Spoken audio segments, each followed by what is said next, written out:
बिस्मिल्लाहिर्रहमानिर्रहीम। बोलते कालम के साथ मैं आमिर जहान। मैंने अपने पिछले व्लॉग में आपको तफसीलन बताया था कि अंटार्कटिका में जो बर्फ़ पिघल रही है, ग्रीनलैंड में जो बर्फ़ पिघल रही है और पाकिस्तान और इंडिया में जो बर्फ़ पिघल रही है, उससे मौसमियाती तब्दीली क्या है। लेकिन ये इससे भी ख़तरनाक बात आपको मैं अब बताने जा रहा हूँ कि हमारा मीठा ठंडा पानी जो है वो नमकीन पानी में तब्दील होने जा रहा है। ये एक बड़ी ख़तरनाक सूरत हाल है और इस पर पूरी दुनिया इस वक्त सर जोड़े बैठी है। मीठे पानी से मुराद ये है कि जो बारिश के ज़रिए और बर्फ़ के ज़रिए ज़मीन पर पानी उतरता है, आहिस्ता आहिस्ता ये ग्लेशियर्स जो हैं समंदर में शामिल हो जाएंगे और ये पानी नमकियात की शक्ल अख्तियार कर जाएगा। और दूसरी तरफ दुनिया के बड़े शहर जो हैं उनके डूबने का ख़तरा है। मैंने अपने पिछले व्लॉग में आपको जियोलॉजिकल सर्वे ऑफ इंडिया की बात बताई थी और मैंने आपको बताया था कि पाकिस्तान में कितने ग्लेशियर्स हैं। फिर इसके साथ साथ मैंने आपको मुख्तलिफ वेबसाइट्स का भी बताया था।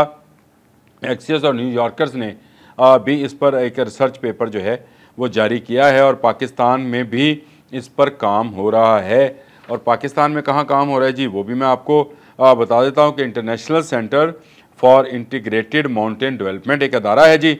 उसकी रिपोर्ट है कि अगली सदी आने तक, यानी जो अभी हम 2000 में तो 2100 में आने तक 50% तक बर्फ़ कम हो जाएगी।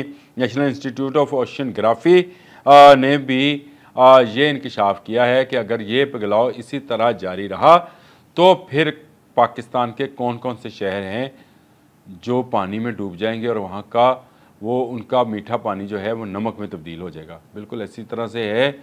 ये मैं अपनी तरफ से कोई बात नहीं कह रहा, ये मौजूद हैं चीज़ें, इनको देखा जा सकता है। लेकिन ये बड़ी हैरानकुन बात है कि दुनिया में आहिस्ता आहिस्ता समंदरों की सतह जो है वो बुलंद होना शुरू हो गई है और इससे साइंसदान जो हैं दुनिया के ख़ात्मे की निशानदही कर रहे हैं।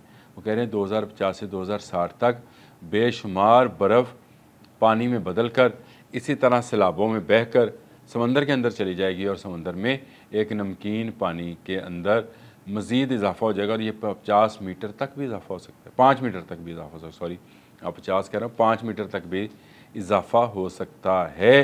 स्लिप ऑफ टंग समझिएगा जी, गलती है हो जाती इंसान से।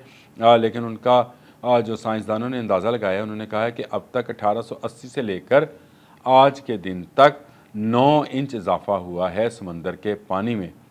लेकिन ऐसा क्या होगा कि अगले आने वाले 20, 25 या 30 सालों में ये इजाफा 5 मीटर तक हो जाएगा और सिर्फ वो मुल्क बचेंगे जो मुल्क समंदर के सामने दीवार खड़ी कर लेंगे। जिस तरह से जापान के मतलब की बात कही जा रही है कि जापान ने अपने शहरों को बचाने के लिए समंदर के सामने ऊंची दीवारें जो हैं वो तमीर करना शुरू कर दी हैं और ये दीवारों के पीछे समंदर को रखा है ताकि अगर 5 मीटर तक भी इसमें इजाफा हो तो उनके शहर जो हैं महफूज रहें। साइंटिस्ट ये कहते हैं कि ये कोई काबिल अमल हल तो नहीं है, यानी शहरों को मुमकिन तौर पर बचाया तो नहीं जा सकता, लेकिन पानी कम हो जाएगा।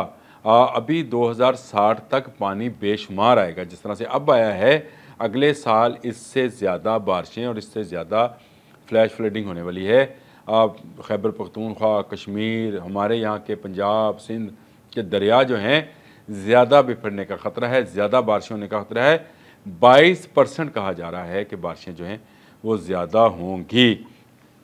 और आपको पता है कि दुनिया की जो आइस शील्ड्स हैं, मैंने आपको बताया ग्रीनलैंड और अंटार्कटिका, वो भी पिघल रहे हैं और उसमें जो है आहिस्ता आहिस्ता, फिर मैंने एक वो आपको ग्लेशियर का भी बताया था, डूम्सडे नाम है उसका। डूम्सडे रखे इसलिए गया, आखिरी दिन को कहते हैं जी डूम्सडे, कि वो ग्लेशियर जब पिघल जाएगा तो समंदर जो है वो आप पे से बाहर हो जाएगा और दुनिया के बेशुमार शहर जो हैं जिनमें मुंबई, कोलकाता, मद्रास यानी Chennai, Dhaka, Jakarta, Shanghai, Hong Kong, New York, Miami, London, Venus डूब जाएंगे। और पाकिस्तान में भी इसका वो असर होगा कि पाकिस्तान के इलाके कराची, ठट्ठा, बदीन के बहुत सारे इलाके जो हैं वो ज़ेरे आब चले जाएंगे। वो तो वैसे अब जगहों के भी नाम बता रहे हैं।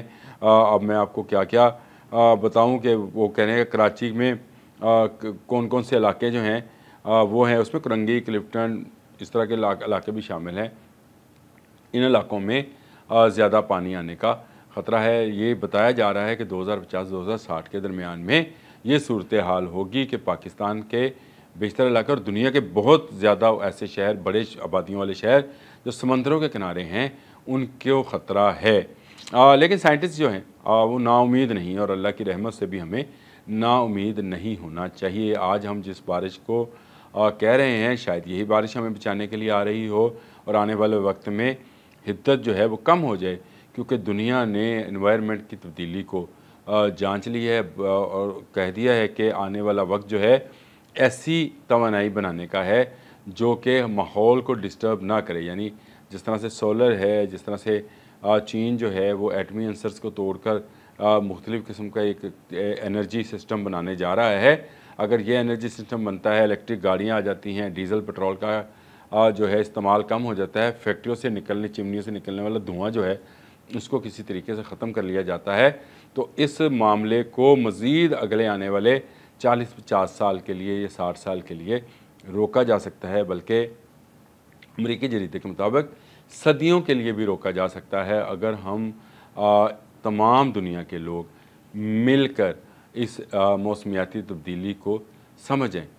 लेकिन हमें अभी समझना है कि हमें दरियाओं के रस्तों पर ना होटल्स बनाने हैं, ना आबादियाँ बनानी हैं, ना देहात बसाने हैं, क्योंकि हर आने वाला साल ज़्यादा बारिशें लेकर आ रहा है। मानसून जो है ये अब जो कभी 15 अगस्त को ख़त्म होता था, आज 27 अगस्त जिस वक्त मैं आपसे बात कर रहा हूँ, अभी मानसून का 8वां स्पेल है और अभी 2 स्पेल मज़ीद आने की बात की जा रही है जो कि सितंबर में आएंगे।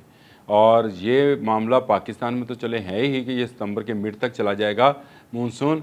कहा यह जा रहा है कि भारत में ये अक्टूबर तक चला जाएगा। यानी इस कदर बारिशें होंगी कि भारतीय इलाकों में जिस तरह लद्दाख है, कश्मीर है और उसके काराकोरम के साथ साथ वाले इलाके हैं, वहाँ पर अभी अक्टूबर तक बारिशें होंगी, बर्फ़ नहीं गिरेगी। आपको पता है सितंबर में बर्फ़बारी शुरू हो जाती है जो ग्लेशियर्स के लिए एक नई जान लेकर आती है, एक तरह का उनके लिए उनमें इजाफा करती है। बर्फ़ गिरती है तो उनमें इजाफा होता है ग्लेशियर्स में, और उनकी ठंडक, उन इलाकों की ठंडक में इजाफा होता है। लेकिन गर्मी इस हद तक बढ़ रही है कि अब ये बर्फ़ जो है, बर्फ़ नहीं गिरेगी, पानी गिरेगा, यानी बारिशें होती रहेंगी और इन बारिशों से मज़ीद फ्लड्स और मज़ीद सैलाब आएंगे। अल्लाह ताला सबको महफूज रखे।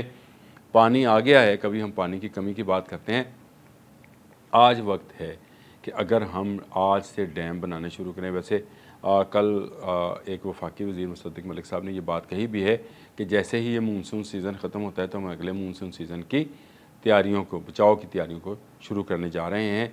बहुत अच्छी बात है, लेकिन सबसे बड़ा काम तो ये है कि बहुत सारे डैम्स जो बनने वाले हैं, पेंडिंग हैं, जिन पर बहुत सारे सर्वेज़ और बहुत सारा काम, पेपर वर्क हो चुका है, कालाबाग डैम समेत, उन डैम्स को अगर बना दिया जाए तो ये जो अभी हम कह रहे हैं कि 7 तरबेला डैम जितना पानी जो है हम बहा चुके हैं, ये हम महफूज बना सकते हैं अपने आने वाले वक्त के लिए। आने वाला वक्त अल्लाह ताला सब के लिए बेहतरी और उम्मीद भरा लेकर आए। अब तक के लिए इतना ही। अल्लाह।